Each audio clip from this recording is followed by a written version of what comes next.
Revolución Jacaranda. Una lucha desde la información, desde las voces de todas, por el derecho a la salud con perspectiva de género, íntegra y digna. Revolución Jacaranda. Con Corina Ortega.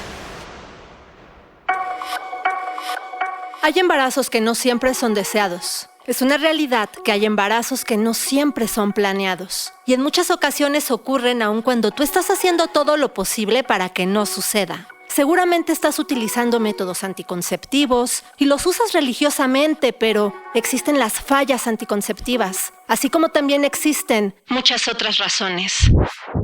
Lo primero que hay que mencionar es que los métodos anticonceptivos no llegan a todas las zonas. Los propios estados no garantizan una cobertura al 100% en servicios de anticoncepción o planificación familiar. También existen las relaciones forzadas, incluso dentro del núcleo familiar o ejercidas por la propia pareja. Frente a todas estas situaciones pueden ocurrir estos tipos de embarazos y claro, no son deseados, no son planeados. O puede ser que sí planeaste y que sí deseaste ese embarazo, pero de un momento a otro, todo se derrumba. El escenario cambia. Puede estar en peligro tu vida, tus estudios, tu carrera, el proyecto de vida que tienes. El aborto tiene que dejar de ser parte del sistema penal. Debe de dejar de ser tratado como un delito. Y tiene que recibir tratamiento desde el sistema de salud.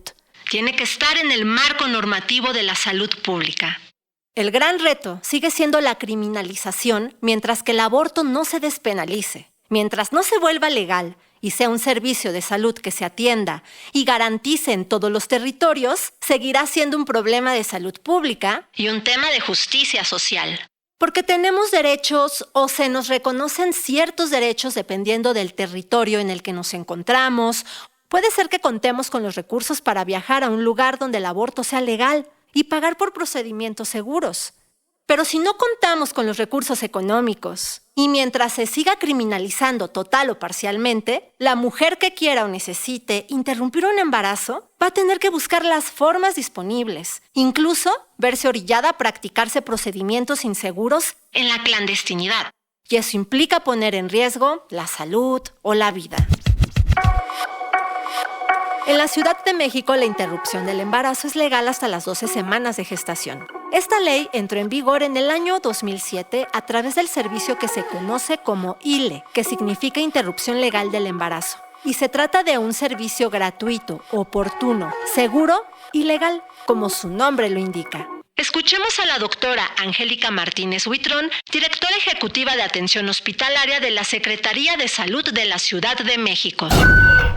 Es importante que sepan que nunca se estigmatiza a la mujer, al adolescente, sobre si quiere o no interrumpir el embarazo. Es una decisión muy personal y que nosotros debemos de garantizar ese derecho. En la Ciudad de México, como ustedes saben, es un derecho. Este procedimiento no está penalizado, tampoco se criminaliza a las mujeres, no se revictimizan. Algunas niñas pueden ser víctimas de violencia o de algún delito. Que tengan la certeza de que con nosotros van a tener atención médica gratuita, oportuna, con apego a los lineamientos técnico-médicos y con, sobre todo, atendidas bajo protocolos y estándares de seguridad donde su vida no va a correr riesgo.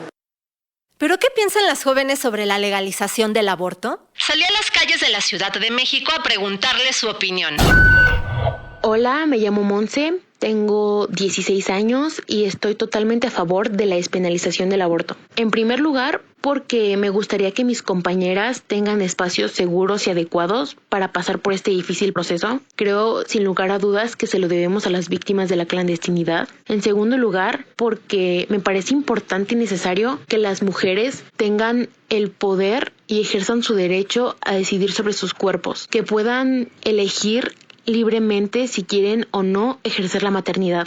Hola, mi nombre es Paola y bueno, yo opino sobre la legalización del aborto, estoy totalmente a favor. Creo que cualquier mujer tiene el derecho de decidir qué quiere hacer con su cuerpo. Más aparte, creo que hemos visto que en la mayoría de casos es mucho mejor abortar que traer un ser humano que pues no vamos a poder mantener o cuidar de él ni darle una buena vida. Así que en mi caso estoy totalmente a favor. Y al igual, dependiendo las circunstancias o las causas, creo que no importa si es una violación o no sé, entre otras cosas, creo que antes que nada es tu cuerpo y tú tienes derecho a decidir sobre él. Soy Roxana Rangel Barrera, tengo 16 años y opino que está muy bien porque hay gente que no se hace responsable de los niños. Aparte, el calentamiento global afecta mucho, ya somos muchos en el mundo. Existen 2 métodos para llevar a cabo la interrupción legal del embarazo de manera segura. Después de la semana 9 se recomienda utilizar medicamento más la aspiración manual endouterina o aspiración eléctrica endouterina. Son procedimientos que se realizan bajo anestesia local y únicamente se bloquea la zona del cérvix. Son ambulatorios y ese mismo día se pueden ir a su casa. La persona está siempre despierta y consciente. El procedimiento puede durar hasta 15 minutos. La legalización del aborto en la Ciudad de México se aprobó en el año 2007. Ya lo habíamos mencionado. Pero antes de esa fecha, ¿cuál era la realidad que vivían las personas con capacidad de gestar y que se veían en la necesidad de interrumpir un embarazo? Mi nombre es Chantal. Hace algún tiempo me practiqué un aborto. Fue un proceso con pastillas. En ese tiempo tenía un noviecito. Estudiábamos ambos y la verdad es que para ni uno de los dos era prioridad el tener un hijo, medios económicos, también era un poco el tema de la familia, cómo lo iban a tomar y que muy posiblemente si lo hablábamos podríamos ser obligados a ser papás sin querer serlo. No lo hablé con nadie, compramos unas pastillas que en ese tiempo recuerdo que era muy común escuchar a chicas que abortaban. Y tú decías, ¿y cómo lo hacen, no? ¿O de qué manera tan sencilla lo hacen? Compraban pastillas de manera clandestina. De hecho, ni siquiera me informé. En ese tiempo no teníamos plataformas como internet. Recuerdo que este chico, él las consiguió, las compró. En ese tiempo pues estaban un poquito sus precios elevados porque no eran para la finalidad de abortar, ¿no? Sino eran, pues, con otra finalidad, tenían otra finalidad. Las adquirimos, incluso estábamos muy escépticos de cómo lo íbamos a hacer, ¿no? O sea, teníamos muchísimas preguntas, pero bueno, al final lo tuvimos que hacer porque era una decisión que ya habíamos tomado ambos. El proceso sí fue muy molesto, muy doloroso. Doloroso, no emocional. O sea, sí entra una parte de confusión, de tristeza, melancolía, pero estábamos tan conscientes de lo que queríamos que el proceso doloroso fue físico, porque eran dolores terribles. Yo creo que fue lo más cercano a la muerte. Al final eran unos cólicos tan fuertes, tan desgastantes, el dolor de cabeza, vómitos, mareos. Incluso llegó a pasar por mi mente le voy a hablar a mi mamá en este momento y que venga a verme, ¿no? Porque sí estoy muy mal, porque estoy entrando en un proceso de que me siento casi de muerte. El sangrado fue abundante, no paraba. Todo el tiempo fluía y fluía y fluía, pero creo que mi cabeza estaba más en no puedo hablarlo, no puedo decirlo, porque seguramente me van a llevar al hospital y lo van a interrumpir y entonces no voy a lograr mi cometido, que en este caso sería pues no tenerlo. No pedí ayuda en ese momento. Te basabas en esas experiencias y justo no fui a una revisión posterior porque sabía que lo identificarían como un aborto, ¿no? De alguna forma, o que había sufrido algún tipo de lesión, y que la causa o la causa era que me había practicado un aborto. En ese momento era como que sabía que si otras personas ya lo habían pasado y habían sobrevivido, ¿por qué yo no? Pero al pasar del tiempo lo veo y pienso, claro que estuve en peligro. Pero si en aquel entonces hubiese sido legal, probablemente hubiese asistido a una instancia donde mi seguridad, mi integridad física no corriera peligro. La despenalización del aborto en la Ciudad de México ya tiene 16 años. Y en el 2023 las interrupciones por persona llegaron a más de 260,000. El servicio de ILE además incluye consejería, información para que las personas tengan acceso a métodos anticonceptivos, así como seguimiento médico post-procedimiento. Se necesita la voz de todas, porque gran parte de lo que se ha logrado tiene que ver con la movilización social, la cual ha tenido y tiene el objetivo de asegurar el derecho a decidir de todas las mujeres.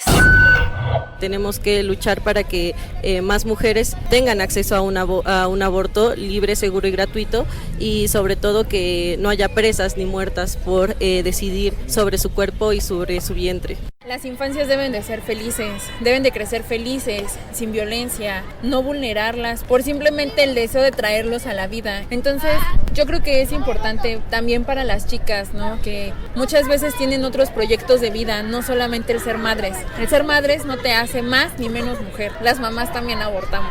Cualquier estado que no tenga el aborto legal y gratuito es un estado feminicida, porque causa que muchas mujeres se mueran por tener abortos clandestinos. Hay una necesidad de transitar hacia un modelo de legislación que trate el aborto como lo que es, un servicio de salud que miles de mujeres necesitamos y que además podamos abordarlo sin estigma, sin prejuicios, sin criminalización, discriminación y sin ser perseguidas. La interrupción legal del embarazo es nuestro derecho y la maternidad se elige, se decide, no será jamás forzada. Se despide de ustedes su amiga Corina Tlali Ortega. Espero que hayan disfrutado de este primer episodio de Revolución Jacaranda. Si nos quieren volver a escuchar, lo pueden hacer a través de Spotify, donde nos encuentran así como Revolución Jacaranda. En todas nuestras redes sociales, Facebook, Instagram, nos encuentran como Revolución Jacaranda y al correo electrónico revolucionjacaranda@gmail.com. Yo soy Corina Tlali Ortega. Nos escuchamos en la próxima emisión. Esto fue Revolución Jacaranda, una lucha desde la información, desde las voces de todas, por el derecho a la salud con perspectiva de género, íntegra y digna. Revolución Jacaranda.